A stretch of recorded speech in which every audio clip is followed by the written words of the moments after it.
terms of their random picks, right? They'll grab whatever they want. Carnanos has definitely been a very big pickup overall for Netroid. We've seen the Izanami work out really well.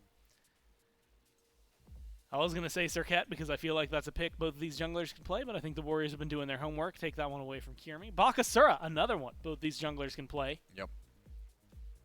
And I would not be surprised if it gets taken out in one of these top 3. Yeah, I'm thinking. So far, the Oni Warriors have been taking away a lot of what the Gilded Gladiators want to do. It seems like the Circuit is a pick that really no one wants to get through, but I think the Nox stops a lot of that duo lane pressure. Marty is a pick that the Gilded Gladiators have liked to go to, which means either A, the Oni Warriors take it away, or B, they don't touch it, and they're able to first pick it, which, of course, would work just fine over here for Pagon in mid, or throw it over towards net in the duo lane if you must. I think that Cyclone Spin proved that Marty can be played in duo lane just fine, as long as you're able to get some more auto attack damage elsewhere, maybe from your jungler, etc. So the Oni Warriors are going to take away Agni in that spot, maybe trying to get Snoopy on something he's a little bit less comfortable on, like the Merlin, for example. He still does go towards it, but wasn't looking unstoppable on that pick, and they value the Agni just a little bit more, the Oni Warriors, that is, for just trying to get Snoopy off that one. So now the question becomes, are you handing away these top picks, like the Horus, the Vamana?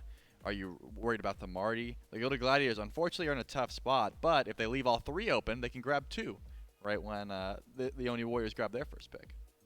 Definitely something I think to deal with. Marty, going into this week, was pretty high on that banned against list. You can see, though, some of the others on the rise, the Fenrir, the Afra, the Baka.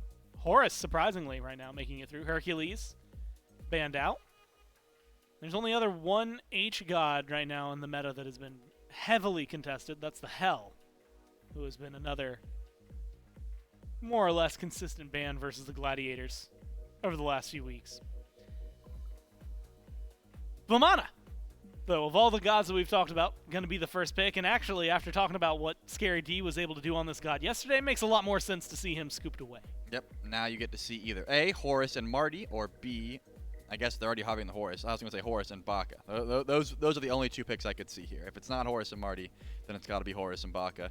And it is going to be Horus and Marty because the Gilded Gladiators are sticking with what works for them. And these 2 picks, I think, have been fantastic on the side of the Gilded Gladiators. You don't know exactly where that Vamana goes. Of course, it could go into Panatom's hands and he could just be a jungle Vamana, which we've seen time and time again. Or Sokka take it in his hands, and we still could look at that Bakasura coming through. These high-pressure, fast-paced junglers, I think, work very well for the Oni Warriors. But because it's going to be the Cernanos and the Hell, the Gilded Gladiators are put in the position where they either have to grab the Baka now or they're not getting it, because it's got to be taken away in the second wave of bans. Yeah, you have to imagine jungle bans on the horizon here. The Warriors maybe have a couple of easy targets that are going to come through. One thing that's worth noting, depending on where this Horus goes, solo, honestly, I might prefer for the Gladiators, just because yesterday we saw them play at Game 1 against the Kings. Did not quite click, I think, the way that Inbound would have wanted it to. So definitely room for improvement, definitely wiggle room in the draft. Marty, alongside the Merlin, makes me think that that's meant for the duo lane. And Charlie, for a long time, we actually saw Stu have a solid KDA. And was really good on this god as well, but he wasn't getting as involved, right? That was the other half of the conversation, was like, okay, you've got a great KDA because you're just not in there. But the Horus beside him, the Merlin beside him, feels like maybe there's some opportunities to see what Stu has to offer. Has had some great games on this pick, though. So I'm excited to see it. The Morgan, Giannis, banned out by the Gladiators. Guan Yu, and I imagine a conversation you had mentioned, where do they go jungle bans? Fenrir over the Bakasura. Depending on what Kirmi wants to do, the Baka's still up. Yeah, and I think that'd be a great pick to go to. I see Kirmi shaking his head because, you know, they're saying, hey, do you want us to grab Baka here? And he's going, I kind of want to see if that's a Vamana jungle or if Panatom still wants to play something like his Susano here, which we didn't take away. They just focused on banning out Pagon, the Gladiators, that is, with the Janus and the Morgan. So, still plenty of options there in the jungle for Panatom, and unless, of course, he wants to take the Vamana, which is still certainly an option. It's just, you know, how much do you want to reveal? And it looks like the Gilded Gladiators are going to take the Mercury. That's a surprise. I did not expect this pick. It's been very highly prioritized for some teams. I'm still not the biggest fan, and honestly, I don't think the win rate reflects, that much success because of how much. I think the other junglers that are in the meta right now are much easier, right? Like I said, if you're not getting value out of Sonic Boom, you're missing out. I think there's many other junglers that you don't have to hit skill shot line ultimates and you can still make crazy value on. So because of that, you better be making sure you're on point with the Mercury if you're going to lock it in, especially when things like Baka that essentially play themselves are available. So I'm guessing Kirmi's feeling himself today. You know what? Kirmi's feeling himself. The team tends to do well. So the Gladiators should be pretty stoked. That's where his mindset is at. Mercury, though, like you said, a little early. In comparison to where I'm used to seeing some jungle picks. Discordia locked in. First game this phase. Looks like it's going to be locked in alongside the Susano. So definitely a lot of aggression. Definitely a lot of knowns on the Warriors. How do you feel about the Disco? I talked to Pagon specifically about the Disco a bit ago because we had the mid laners in for our content day. And he said as long as he's the one who has Discordia passive, he loves this pick. So he's going to... as long as I get to be selfish. Yeah, as long as he's the one that is getting his own buff, he's fine with it. So that tells me he's going to be playing aggressive. He wants to be looking for poke consistently to make sure that he is able to get that extra buff. If Panatom takes it away or if you're just losing that pressure because Sot is doing so much damage on the Vamana, then you lose a little bit of the value. But of course, you can just play through that lane. As the Disco player, you have plenty of space to create lots of setup for your team. That Strife can be such an impactful CC towards those objectives. But it all really depends on how you decide to pilot it. And this is a shock because I really did think the Horus was going to be going over to inbound. It looks like the Terra comes in later, and Scary D is actually going to take it into solo. It's a pick that a lot of solo laners have. But it didn't scream to me a Scary D pick. And it still doesn't, to be fair. I'm not saying now it does. I mean, it's just... I don't think Scary D likes the Horus playstyle. He likes to get his hands dirty, go to the back line.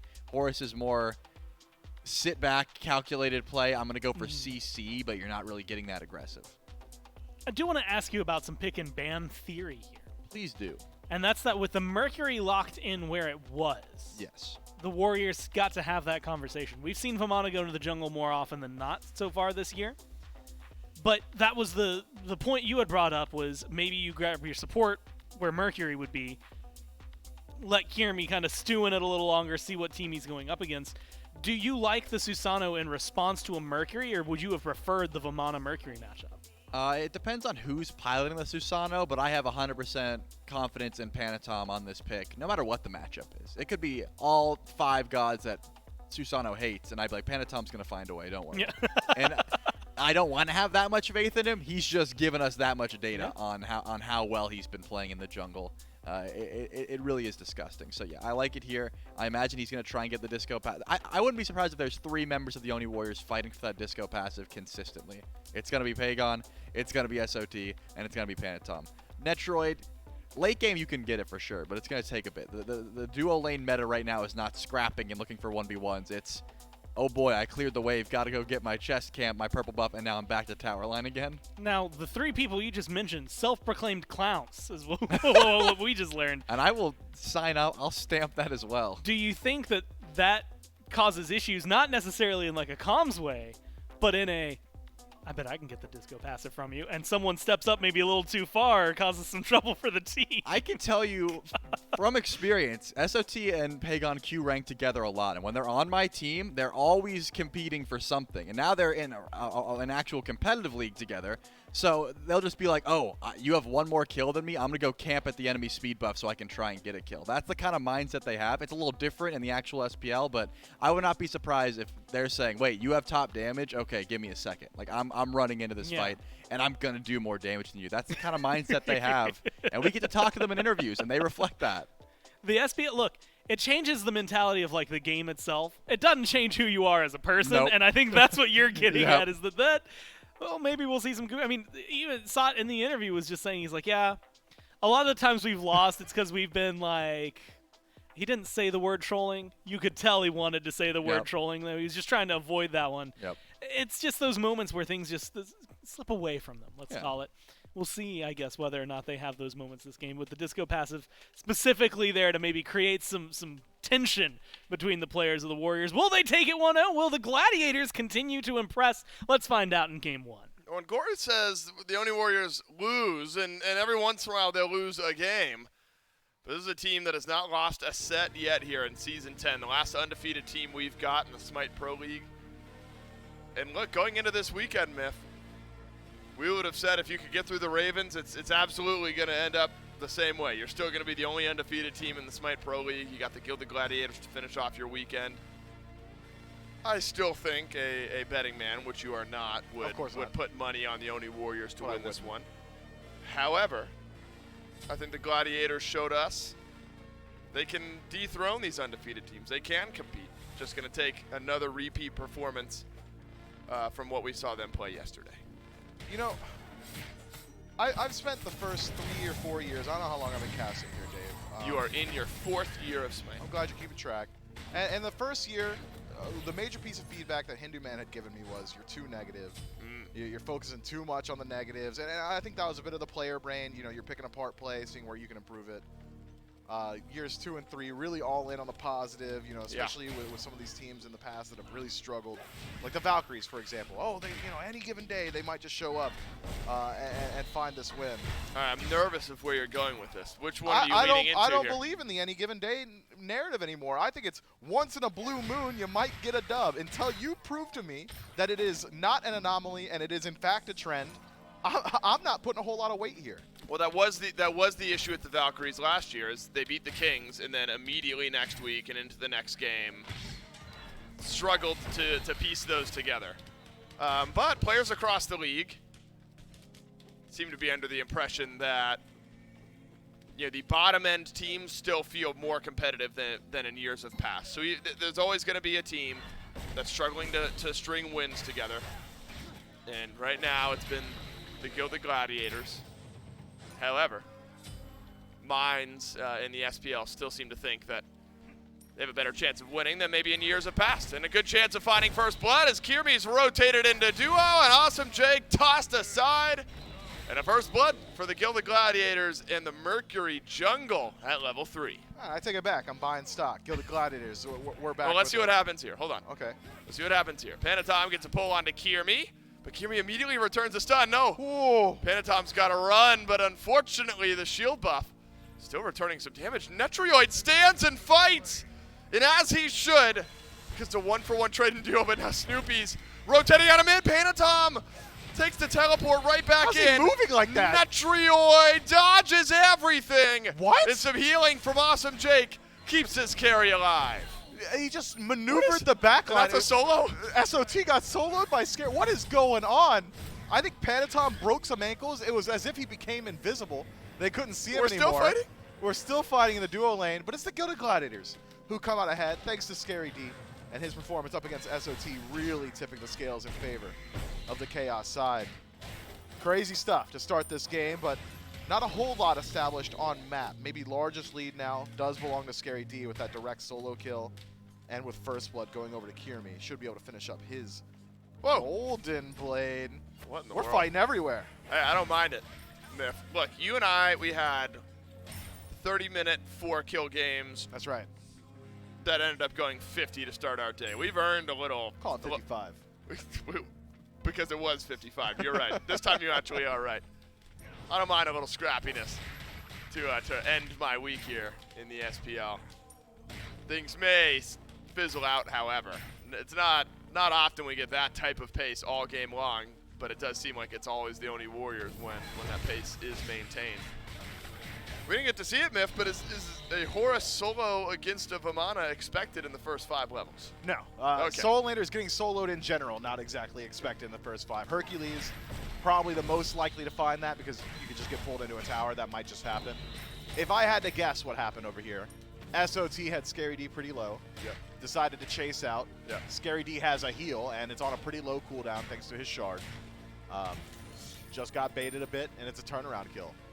The Oni Warriors most likely to find solo kills, also the most likely to be soloed because of that propensity to look for it. Right? Yeah. They're searching for the solo kills. It's just bound to happen here or there. Every once in a while it does. Talked about the battle for the Discordia. Yeah, It's right, this something type like of stuff, this. yeah. Something like this is what happened. Honestly, it's probably exactly this, where Scary D is a sliver of HP. I'm thinking Sot got hit by a tower. I'm thinking so too. Kirimi's over on the right side of the map. And Sot, not knowing where the Mercury is, got to be careful. Oh no, Scary D. Yeah, so careful. Will No not way! go back. SOT, oh no! Oh, he got the dash. He got the gonna dash. happen again. Turns into a big baby, and He one doesn't auto care. is all he needs. And one auto he will get. So he's fixed the error from earlier. Oh, Kirimi gonna get pulled in by Panatom as well. We are fighting once more. But Kirimi will live. His solo laner not so lucky. Scary D, early solo kill, turned into a death just a few moments later. And it's been quiet in mid. I'm glad that we finally get the camera over there. The Bastions are almost gone, and Snoopy's a level down. Yep. Couldn't tell you how exactly it happened. Just pressure from Discordia. Not exactly the standard, especially against Merlin, who's so good at keeping those minion waves back. Maybe this early in the game, struggling a bit with that. It's the only Warriors who had fallen early, but have immediately righted the ship and actually pulled it slightly in their own favor. I imagine we see this pace of game continue if the Oni Warriors get their way. Hey, all right. SOT's dashing into tower on cooldown, dashing into the enemy jungle with zero vision. He did not care that Kirimi was there. Still makes it work. Seems like Scary D, though, similarly, uncaring and unfeeling in his lane, willing to do just about anything to find some sort of lead. But considering the pace of game, I don't imagine either one of these teams is over-willing or over-necessary to get involved. SOT now in some trouble. He is in some trouble. Does not have ultimate. Might be. Oh, I my see it God. down there at the bottom. 10 seconds away. My goodness. Sot has dodged everything. No, he's dead. Including the ultimate from Scary D beneath the tower. Kirimi. Oh no, is he even able to damage SOT? One tower shot. Oh, that's brutal for Sot. What is going on? An order tower gets the kill onto Scary D. Kirimi lives with a sliver of HP. Sot just got his ultimate back. In just the matter of seconds, SOT could have been able to grab a double there. But you know, we talk about so often kills, and what really matters is the denial of farm, the denial of waves. Scary D ends up dying anyway, so yes, the extra gold is nice, but they're both denied a bit of farm on the map. Uh-oh, Snoopy flickers Did he aggressively. just flicker back in? Yeah, you cannot be doing that. Eats an apple, eats some damage, dodges the stripe, however. Jake's in the tower. And Snoopy gets a kill onto Awesome Jake as Kirimi rotates through. They said they're not going to troll. Dave, I'm watching this, right? Every kill that the Gilded Gladiators have got, the last two of them, the gold lead has extended further in favor of the Oni Warriors. They're dying and collecting gold from the afterlife, staring at, just stealing it from Charon as they cross the river Styx. It don't make sense. What is going on? I have no idea. This Oni Warriors team is an enigma. And you know what? Someone check their PC. I don't mind. I don't mind. Actually, you know what? Not only do I not mind it, I love the ability of the Gilded Gladiators to meet them on that level, right? So often we've talked about teams and the new teams to the SPL and how do they compete with the top-seeded teams. We always say, well, man, they can scrap, but come PvE time, they fall just a bit short. Oni Warriors, one of the best teams in the world that's scrapping right now, and so I love it from the Gilded Gladiators trying to meet them on that playing field. I couldn't explain a single thing that's happening on the screen right now. He just ate 80% of his HP and kept moving forward and took the Totem of Skulls from Scary D. How does that happen? How does that make any sense? Kirimi's hovering nearby. You'd think Scary D would love to take that Yeah, fight. but Sot's got ult this time. Yeah, Sot's got ult, and we saw how close the last one was. He doesn't have blue buff, though. That's just not going to be the Will case. not have blue buff. Kirimi rotates over. No Bastions on the left side, tier 1 of the Gilded Gladiators. No, well, I'll call it a sliver of health on the Bastion in the mid lane. Wave pressure's been mounting in both duo and mid in favor of the Oni Warriors. Awesome Jake will step forward towards inbound, who now realizes Panatom is here. In a purple buff invade, remember, it just leashes towards whoever's closest to it. For now, it's the Oni Warriors who will drop the purple and then scurry away into the wind. Kirimi's been active. Kirimi's been pivotal for this Gilded Gladiators team and their success. Exactly what you need to see from a Mercury, and he's been doing it. Yeah, he's gotten active a lot earlier than you would expect from a Mercury, so I'd argue has gone above and beyond here we so go. far. Here we Early go. transform. Now watch this. I mean, I don't know what hit so hard. The Gladiators are going to back away. I was going to say Panatom is on the right side of the map, so may end up rotating over if the fight were to extend. Bit of extra damage than the Gladiators were expecting, maybe, just since Kirmi and ScariD running for the hills. Maybe we stabilized. Maybe we can take a deep breath. Maybe not. Because ScariD is going to get pulled in by Panatom. Knock up, knock down on a simple solo lane gang from Panatom, returning the favor from what Kirmi's been doing for the last few minutes. Dave, the positioning, everything I'm looking at, it is screaming disrespect from me, from the Oni Warriors. Pagon's leaping on wave. That doesn't make any sense, man. He shouldn't be jumping on wave. It doesn't do damage. He's not Hades. He doesn't need it to clear. He's leaping forward to try and poke Snoopy while inbound is staring him down. The Oni Warriors have not shown any regard so far for what the Gilded Gladiators have been doing, what they are going to do, what they can do. Even here, he stares down 3. It's not a leap away. It's I'm an ult in. It doesn't make any sense, Dave. And they ran. But and now a Gold Fury. Gold? Oh, and the Oni Warriors are doing it so fast. This is Netroid and Panatom getting away going on, with dude? the Gold Fury. A Sonic Boom, though, catches Netroid. Kirmi uses the beads. A Wild Hunt dropped at his feet. Net lives, not for much longer. Stewart and Inbound have damage for him. Now the Warriors need to be scared. They're all at half HP. None of them have ultimate. An awesome Jake face plants into a pillar. Pagon chased down as well. And finally, the Gladiators make the Oni Warriors pay. That's a big bounce back fight for the Gilded Gladiators. They needed that experience in gold. We're getting a bit out of hand there. The Oni Warriors felt like maybe there was a miscommunication. Can we take this fight? Awesome Jake seems to think so. Goes in a bit aggressive in that dark stance. The rest of the team fully have disengaged on the mind as Netroid gets caught out on the chase, but haven't already taken the Fury, and Pyromancer are not on the map just yet. There's not much past that the Gilded Gladiators can do to push their lead. Panatom survives, is able to fall back towards his own red buff. So, decent play from the Oni Warriors to grab the Fury, of course, but it's the Gilded Gladiators who are the major winner there. The game state beforehand was much more favorable for the Oni Warriors. And the timely fight for Kirmi. 3 stacks on the Rage. Finished it, rotated in. Got a few stacks rolling. Will not fall prey to the Rage curse, where player buys it and we never see a stack for the rest of the game. This game simply moving too quickly. However, a 7-3 kill lead is just meant equal and at times gold deficit. Because the Oni Warriors, you know, we've talked a lot about this team and their ability to fight, their ability to play aggressive, their ability to scrap. But I think they've matured from the play-in tournament. This team also very good at PvEing now. Their objective control seems to be really on point. And a team that does love fighting, and maybe even being disrespectful. However, they're fighting for objective's sake. ScariD will make it out. Though it was close. Panatom had Typhoon, chose not to use it.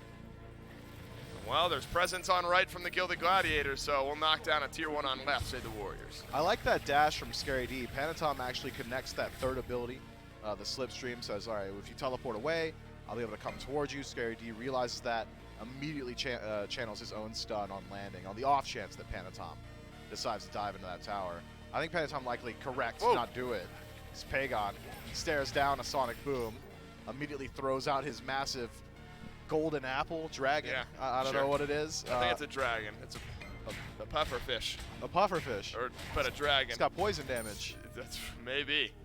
Oh, you think it was prepared by like a sushi chef? Hope not. Pagon. Hope not.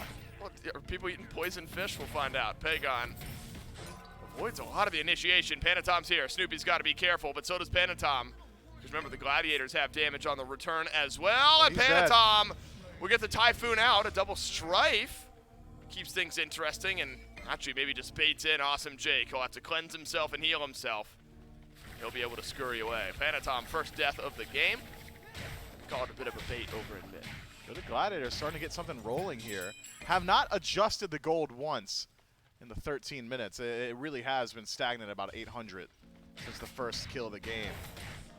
Except for that one bounce up around the gold here, but since then has largely stayed the same. Are people eating poison fish, man? Yeah, pufferfish, if it's prepared correctly, they can get Okay, the toxins out of it. Okay, yeah. so that was the nuance I was missing Yeah, from the conversation there. I didn't tell me you never omakase, bro?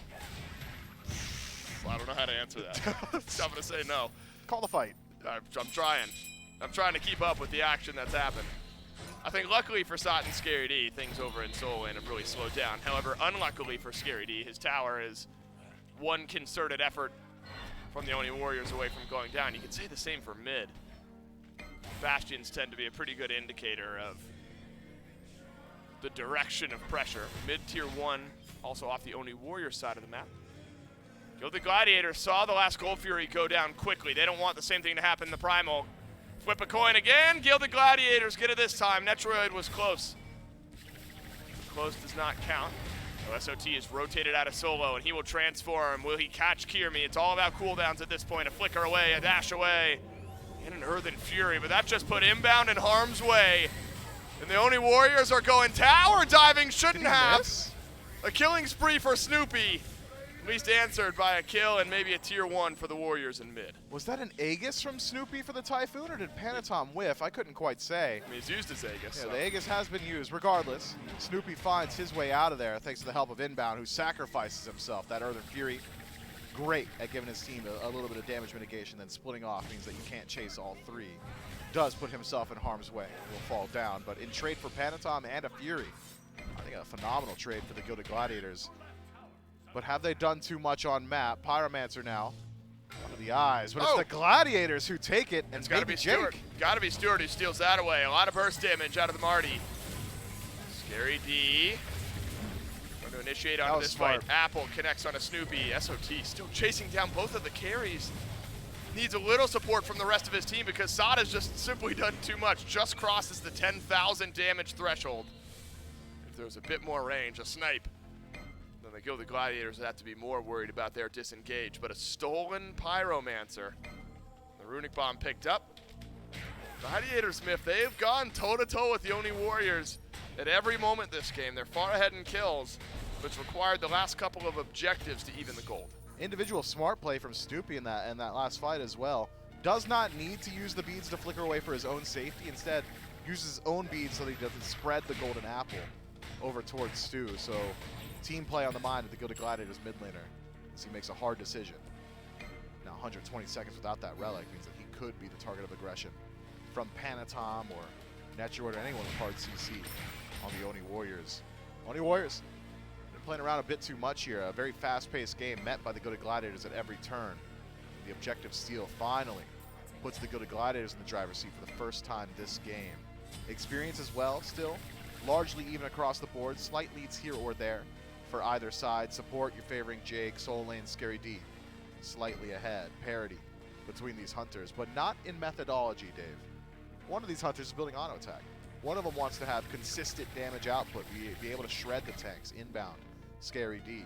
The other, playing Marty, goes down the ability tree, but puts a fail knot in there as well. One of the primary weaknesses I've seen from Marty, not out of mid, but in the hunter role, is that you've sacrificed crit, some auto attack, in order to look towards these objectives. It really slows you down around Fire or Gold Fury. Fail knot shores that up a good deal, especially post-ultimate. So I like this adaptation from Stu. Seen it slotted into a couple builds once or twice. Pagon's been very reactive with these golden apples or pufferfish or dragons, whatever they might be on the skin. Kirmi has sent Sonic Boom right down mid lane a handful of times. And again, met with the CC immunity in the ultimate windup from Pagon. Pagon with a little extra CDR, he'll get his ultimate back a bit sooner. Both mid laners, same methodology. If we're talking about methodologies here, Miff, it's Conduit Gem, instead of Sands of Time, into the Chronos Pendant, except Pagon's got a bit of extra CDR. He's got Deso after the fact. See what Scary D does this time. Doesn't need the dash because Panatom's not tower diving that. Very close to knocking down a tier 1 tower over on right, and that's surprising. The Gladiators are the first team to get the solo lane tower just because of how low this one has been pretty much all game long. This will spike the gold back for the Oni Warriors just a little bit. Gold Fury will be up here, Miff, as we speak.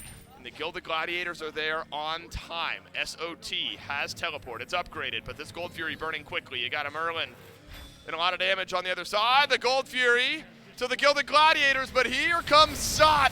4-man slow. In the back line. He needs to transform, though, and he finally does. Kiermi being worked down, but Kiermi sends the damage right back. Inbound, dancing between the walls. He'll be the trade out. For now, Gold Fury, the difference maker, and a kill onto Sot versus a kill onto support. Jeremy on the retreat has access to Sonic Boom shortly.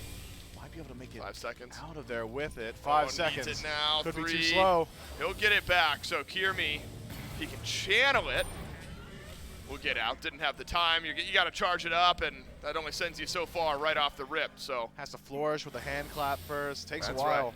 Mercury needs to chill out with the embellishment. Hey, get to running. And just get to running, guy, says the Oni Warriors. You trade out Sot, you get 2 kills, but you lose the Gold Fury. And I think the Gilded Gladiators fine with their objective control here in the first 20 minutes. This is dangerous. No Kiermi on the map for 20 seconds. Pull the Pyromancer, do the Gilded Gladiators, but instead, a reset, a heat check. Play it fast, see if the Oni Warriors are ready on that side of the map. Playing it fast is the Oni Warriors' MO, and they are ready on the right side. Pyromancer will go to the Order side as well. I thought potentially an opportunity to look towards the Fire Giant here. I was wondering. Instead, pressure through mid. They're stacked up consistently, precisely towards the center of the map. And they've got really good vision control. I mean, look at the wards on the right-hand side, a wall of them. Unfortunately, the pivotal ward for the Gilded Gladiators sitting right at the feet of the Fire Giant, so would not be snuck away by the Oni Warriors. Do you think Fire Giant has feet? Yes. Okay. I'm sticking with yes. Right at the belly button of the Fire Giant is where that ward stands. I wonder if this is now the moment in the game. Now the Gilded Gladiators, again, they've impressed me this game. They've gone toe-to-toe. They've gone kill for kill, objective for objective with the Oni Warriors. Oni Warriors playing it a bit fast and loose, though, in the early portions of this game. You wonder now, you're starting at the 20-minute mark, the game is even. Do you see the Oni Warriors button it up a bit for the next 10 or 15 minutes of game 1? I could. It depends on really this next objective dance, and it's been the Gilded Gladiators playing a bit faster here in game 1. Grouped up first. It's going to take a while for Netroid to rotate across, but the Gilded Gladiators can't possibly know that. So it's just a stare down in the Fire Giant pit. I think whichever team gets this Fire Giant, considering the pace of game and the willingness from both sides to take any fight, I think very well could. Kills will then dictate the next couple of minutes after the Fire Giant. Pyro, Fury, both down for a little bit of time, so Fire Giant, the only objective that these teams will look at. Neither minion wave, threatening a Phoenix, anything like that. So we've got all the time in the world. The fully stacked Rage and a Deathbringer don't want to be there. For Kiermi. Jake again face plants into a pillar. Inbound has just been on it. Got to be the first kill for the Gilded Gladiators, but Wild Hunt. It is fantastic from Netroid. And Pagon's Golden Apple able to clean up a kill. Support for support, but Sot has eyes for more in the backline. Sot on the chase, staring at squishies and having no damage returned. Drops Stu and Scary D down to half. But the Oni Warriors, without Jake, have lost their source of sustain. Instead, have to heal out through lifesteal or headed back to base the old-fashioned way. Support for support trade, it's actually Jake, who is deep in no man's land. Face plants into 5. Does Kiermi do the same here? He thought about it, saw both, dangerous. and said, wait, no, I don't want to be here. I'm trying to think of all the Vamana solo builds we've seen, and if any of them have been Golden Blade, Berserkers, Talisman, Hastened. No. We've seen individual pieces of this throughout a few builds. The Talisman of Energy, not exactly something that we're used to seeing, but Golden Blade, Berserkers, Hastened, all just about core. The Hastened, I think, a vote of confidence. Generally, you're tossing that on as a luxury item in 6th slot. SOT getting it this early. God, does he have luxury money? I guess so. He must. He's feeling tanky. I mean, he hasn't been under too much threat in the actual team fight. In lane, he was getting a lot sent his way. Yeah, a couple of those deaths were in lane, tower dives. One of them was at the 1 minute mark. One of them was at the 1 minute mark. What we assumed to be a tower dive where he went a bit too far. And then 2v1 under his tower that in reality probably should have gotten kill credit for, but didn't return any damage to Scary D's to the tower, got the kill instead. Primal Fury's up on one side. Pyro will be up in the next 30. Kiermi has played wonderfully this game. So has Snoopy. Snoopy's caught some flack this year for a slower start to his season. So you got to give him props when he's playing well right now. He's called out the over-aggression of the Oni Warriors on a few occasions. At 4-0-3 would be a great shutdown target for this Warriors team. The backline dive has not come easy for the Oni Warriors, not just yet. I mean, they haven't got a standard initiator. It's not Jake on a Guardian or anybody with hard CC. So instead, when the fight starts up, it's either a counterpunch for the Oni Warriors in a true 5-on-5, or it's Panatom starting something with the pull, or you just trust SOT to buy space on his own. Locking down targets, I think, going to be a weakness for the Oni Warriors going forward. You've got Strife, you've got Cripples, you've got a knock up on SOT, but nothing like a standard stun or a shadow lock or anything like that. So the Good Gladiators already such a slippery composition, I think have got a pretty decent shot at finding opportunities to poke in damage and then slip away and see if the Oni Warriors overchase. Neither team want to leave the Fire Giant in favor of the Primal Fury on left. However, the Gilded Gladiators, my goodness, they begin and they do not end the Fire That's Giant. Miserable. Kirmi ults out immediately. It would have been perfect if the fire was secured, but the Armored Umbrella of SOT steals the objective. Oni Warriors, though, scatter to the wind just a bit. SOT is transformed. Kirmi does not have ultimate. Gotta be a good opportunity for this Vamana, but again, Awesome Jake left alone on the front. It'll get traded out, and Kirmi, a massive target for SOT to eliminate, and he's got more in the back pocket. He does not That dare. hastened, chasing down Snoopy. Not much damage being returned, Miff. You're right, he's tanky enough. Panatom down the back line, starts channeling the ultimate, does connect with Stu, but it's inbound drop low. Pagon dashes forward yet again. Insad is on a warpath. Has just not been able to clean up any of those low health bars. But still, getting a kill on Kirmi in exchange for Awesome Jake feels a-okay when you add in the 4 Fire Giants that the Oni Warriors still have. If you feel like, or you felt like, whoever gets the first FG is in a really great spot for the remainder of this game, and that's the Oni Warriors. The Oni Warriors should be able to really push this gold lead significantly. Primal Fury still up, 3 tier 2 towers that likely will not stand at the end of this Fire Giant power play either. An actual Phoenix going down, I think, unlikely here, considering there's a Merlin on the other side. The Gilded Gladiators have got a very good base defense composition and the ability to follow the Oni Warriors. That's one of the primary strengths of the Warriors, is their unpredictability on Siege. Are they going for this tier 2? Are they actually pushing into this Phoenix? You have the opportunity to react with this Gilded Gladiators composition, thanks to Scary D on this Horus. So it's going to have to be a bit more standard here from the Warriors. Primal Fury, the first stop on their journey, and it will go their way. Gilded Gladiators, call this. It's a left side push, and the Glads are ready. Kirmi, the only one not here. He's on the right side, pushing up as much as he can before it gets to the Phoenix. That indicates to me that the Gilded Gladiators is a soft defense. They're not going to dedicate a whole lot here. Scary D over towards the left, at the front line for his team, but you're right. Not too big of a defense. Kirmi could keep going, in theory. Nobody from the Oni Warriors heading back to base. Now Kirmi's got to be mindful of that, and the lack of vision elsewhere on the map doesn't tell you exactly who's back. But all 5 members of the Oni Warriors still in mid. This is the team that loves to be aggressive, might just group up and shove down this mid lane Phoenix. Kirmi channels his back, only gets the tier 2 tower on right. But now, seemingly a worthwhile trade because no Phoenix Siege from the Warriors comes through. Not this time. Only 20 seconds left on the Fire Giant. Actually a tier 2 maintained here by the Gilded Gladiators. I really thought the Warriors would be able to get through all of these, but regardless, a significant gold jump for each individual member, about 3,300 in hand for Netrioid, so a massive power spike there. Outright buying dominance. Yep. He's gone for Shell as well. Upgrades the Shell to greater. So lower cooldown, the ability to return damage while simultaneously soaking it up. The difference between Aegis and Shell allows you the ability to keep fighting through it. Would help out in auto attack trades up against Kirmi or Stewart, should he be given the opportunity to take a boxing match. It seems like the Gilded Gladiators really are only dedicating time to actually shutting down Awesome Jake, who for the most part has been left alone very often in these fights. I think it's a mix of Gladiators investing time into Jake, and also Jake being the one, to your second point, being hand-delivered, left on an island a bit. Could be simple from here on out for the Oni Warriors, who have been matched by the Gladiators 3 bombs in their fight potential early. Yeah, and if you're the Warriors, I assume if you'd love to not have to use any of those around the FG, it makes ending the game a lot easier. Teams have struggled on the Siege. Runic bombs making a difficult thing easier. Something you'd love to not have to use around the Fire Giant. Minute and a half till it's enhanced. Only Warriors have the ability to burn it down quickly. SOT spotted out just now by a ward. Fire Giant started. It'll reach half. Scary D can ult his team in, but that would be a risky venture. Instead, maybe it's just Scary D that goes in. Fire Giant's been reset. Netrioid dodges out the Sonic Boom, and Panatom is in range. Rage. I said the proper thing first. As SOT will chase down Snoopy.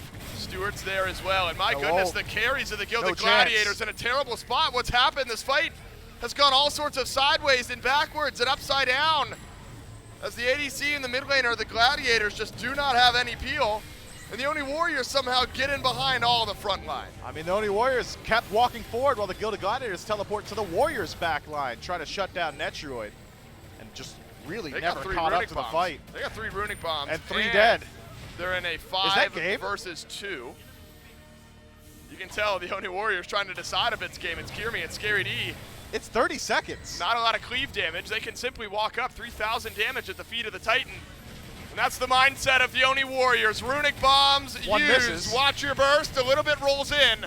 But the Warriors have plenty of damage. They've got another kill, and they'll end this game pre-30 and take a 1-0 lead. The Oni Warriors, it could just happen to you that quick. One flub team fight, and they punish you greatly. Seems like the only team in the league right now that has really got a solid lock on when they want to close out these games, and do so very well here. It was not a clean path by any stretch of the imagination. No. Not at all. And it started early, trading kills back and forth. But something about this Oni Warriors team tells me that they were just having a bit of fun on the way. Yeah, the non-clean part was the immense amount of fighting we saw in the first 15 minutes. And every objective going to the Gladiators. Right. But no gold lead, except for maybe 1,000 or so. When things stabilized after the FG, that's when the Warriors were like, all right, here's how we're going to end this game. Again, though, it feels like a team, and this is to your point, that can sense, all right, they overextend, we win this fight, we're just immediately going to go for the end. They haven't had to worry themselves with these base sieges all that often. They win a fight and then immediately run it down. And it works out in Game 1 against the Gilded Gladiators. Gladiators, they got to win 2 straight against an undefeated team yet again. We'll find out what happens in Game 2 after this break.